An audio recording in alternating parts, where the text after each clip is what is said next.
Et justement, on continue de parler de ce sujet, ce qu'il s'est passé ce matin sur les lettres Marseille avec Fabienne Bendayan, bonjour, colistière de Martine Vassal pour les municipales à Marseille, ancienne présidente du CRIF aussi à Marseille. On évoque ensemble donc ce tag découvert ce matin sur les lettres Marseille, ces lettres visibles depuis la 55.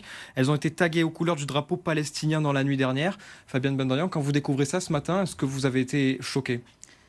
Oui, évidemment choqué, évidemment indigné, un sentiment de colère qui s'empare parce que vous savez, malheureusement Marseille n'a pas été épargnée. Au cours des derniers mois, les murs de notre ville ont été couvertes par le drapeau palestinien. J'ai souvenance des escaliers du cours Julien ou encore d'un immeuble qui avait été tagué avec un tag géant antisionisme.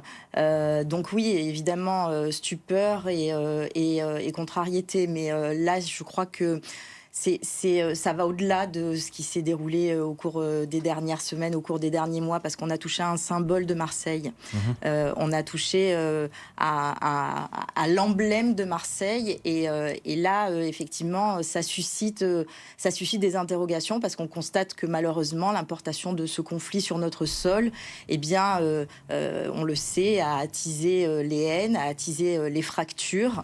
Et malheureusement, on constate que, eh bien, cette importation du conflit continue à sévir sur notre territoire et ça pose différentes questions, notamment sur la responsabilité politique aussi relativement à ces agissements.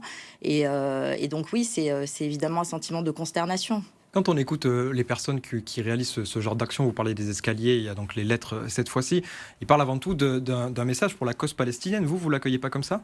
Non, absolument pas. Je crois que, vous savez, la liberté d'expression, elle m'est particulièrement chère. La cause palestinienne, la souffrance des populations, c'est quelque chose, évidemment, auquel nous devons être sensibles tous, puisque on convoque l'humanité et on convoque le sort de populations civiles.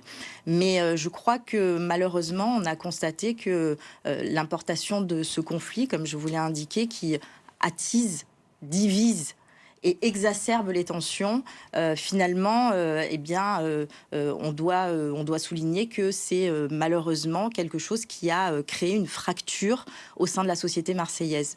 Je parle évidemment de Marseille, ça n'est pas que à Marseille naturellement, mais à Marseille, on a constaté qu'il y avait une crispation des communautés qui a été exacerbée évidemment par des postures politiques, des déclarations qui ont été faites par certains élus, des silences coupables, des ambiguïtés confortables.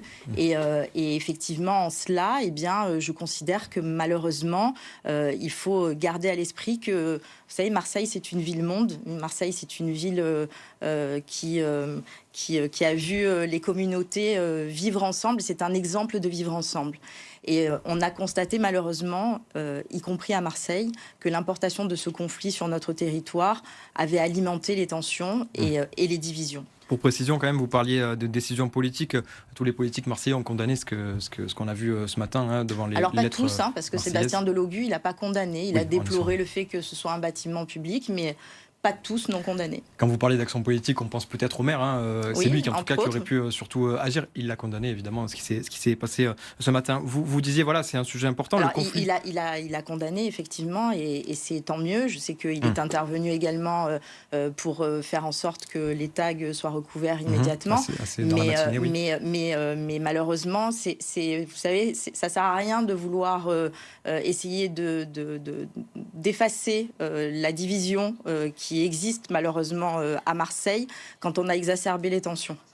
Et je crois malheureusement que Benoît Payan porte aussi une responsabilité dans les fractures que Marseille reconnaît aujourd'hui. Vous disiez que c'est un sujet important qui s'importe de plus en plus à Marseille. On est en plein cœur de la campagne municipale. Est-ce que ce que représente Marseille aujourd'hui au niveau international, c'est quand même une ville de mélange de cultures aussi? Est-ce que c'est pas Absolument. important d'avoir ce sujet, ce débat à Marseille et d'être un acteur de cette discussion autour du conflit israélo-palestinien?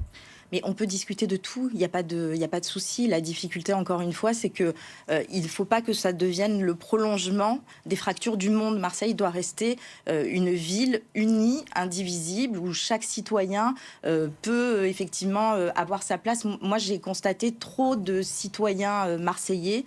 Je pense notamment, évidemment, aux membres de la communauté juive qui, malheureusement, doutent de leur propre place désormais à Marseille. Qu'est-ce qu'ils vous ont dit, justement? Vous avez pu discuter avec eux aujourd'hui, les représentants de la communauté juive à Marseille, sur ce qui s'est passé ce matin? Écoutez, ils sont dans quel état d'esprit?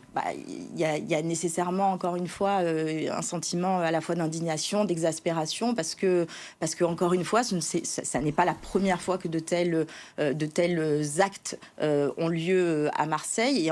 Et là, vraiment, j'insiste sur le fait qu'on est vraiment sur la symbolique marseillaise. On a dans cette atteinte, dans cette dégradation qui n'est pas un simple acte de vandalisme, atteint le symbole de Marseille qui doit, encore une fois, rester une et indivisible.